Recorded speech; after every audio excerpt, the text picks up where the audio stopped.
Welcome back to Teach English Now. It's time to summarize what we've learned in this module to help prepare you for your module review quiz. In our first lesson, we stressed the importance of objectives and how they not only help you know what to teach, but also how to assess if your students have met the objectives or not. Using clear action words with given statements and measurable achievements helps you design learning activities and assessments that are aligned, all pointing in the same direction, just like the wheels of a car. We also discussed the importance of making sure your objectives matter. It is possible for your objectives, learning activities, and assessments to all be aligned, but still not point toward your larger learning goals. In our second lesson, we discussed two types of learning, memory and knowledge. Both types of learning have their place in language teaching, depending on your purpose for teaching language.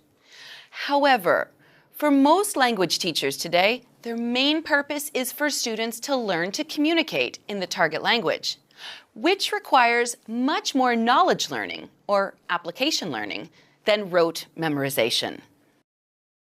We also discussed different types of assessments that you can use to measure memory and knowledge learning, including performance-based assessments. We emphasized that performance-based assessments have several important characteristics. First, they must be authentic or as close to real-world situations as possible. Second, they should require a constructed response and not be simple multiple choice or yes-no types of questions. And third, they should involve higher order thinking skills, requiring students to analyze information, evaluate ideas, and create a response. In our third lesson, we mentioned several ideas that will help make your assessment life easier.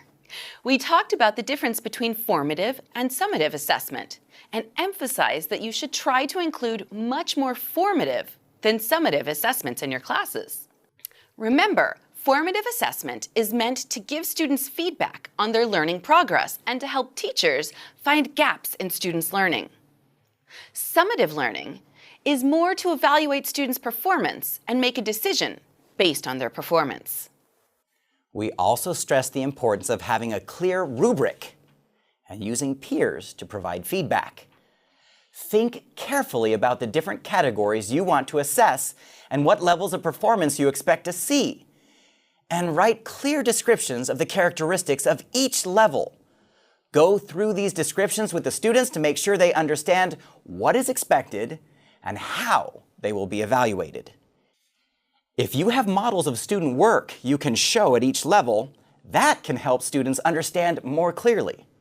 Also, don't forget the time-saving features that technology can provide, and look to your colleagues for ideas on how to integrate technology into your assessments. In our fourth lesson, you got to see 3 teachers in action as they introduced assessments to their students. We saw that it's easy to get things out of alignment without careful planning and paying close attention to the learning objectives. When everything is aligned and pointing towards your larger goals, students progress in their learning much more quickly and have much more fun doing it. Now it's time for you to think about your classroom and how you will design your assessments. Think back to one of the objectives you created in our earlier modules. Using that objective as a guide, you will be asked to describe how you would assess whether or not your learners have met that objective. Describe the assessment as specifically as you can, and, as always, ask for feedback from your classmates. Have fun and do your best. In our next module, we'll summarize the important ideas from the entire course to help you get ready for your final course quiz. See you then!